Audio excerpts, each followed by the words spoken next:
Welcome back everyone. In this video we are going to learn about generator. A generator is a convenient way to implement an iterator. Instead of a class, a generator is a function which returns a value each time the yield keyword is used. So I am going to create a function named myrange, and then I am going to put the range from A to B.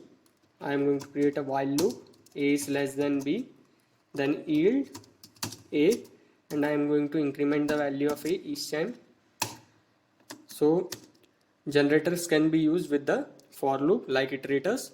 So I am going to create a for loop for value in my range 1 to 4. So the range will be from 1 to 4.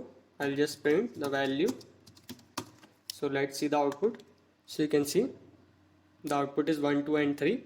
So generator behave similarly to the iterators.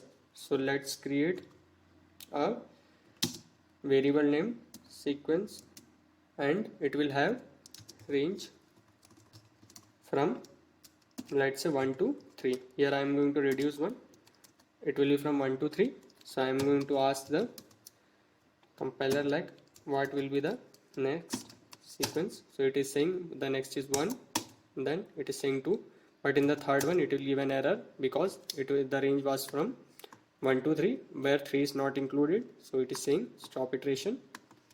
So the interesting thing about the generator is the yield keyword. The yield keyword works much like the return keyword, but unlike return, it allows the function to eventually resume its execution. In other words, each time the next value of a generator is needed, Python wakes up the function and resumes its execution from the yield line as if the function had never exited. Generator functions can use other functions inside. For instance, it is very common to use the range functions to iterate over a sequence of number. So let's see the example. I am going to define a function named squares, and then the argument will be n.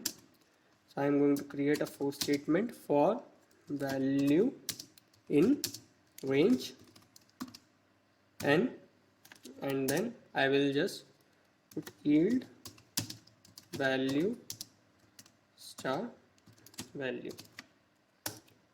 and then I am going to make a variable named, let's say, num, and then it will be equals square of, let's say, 10. So here I am going to say next. Let me first run the program. So it is given error, so I have to use the squares. So you can see. Now let me say next num. So it will give 0 first, and then again I am going to say next num. So it is giving 1. So 1 square is 1, then 2 square is 4, and next num 3 square is 9, and then 16, and 25. 6 square is 36, then 7 square is 49, then 64, then 81. Now the range is still 10, so it will give an error the next time. So it is saying stop iteration.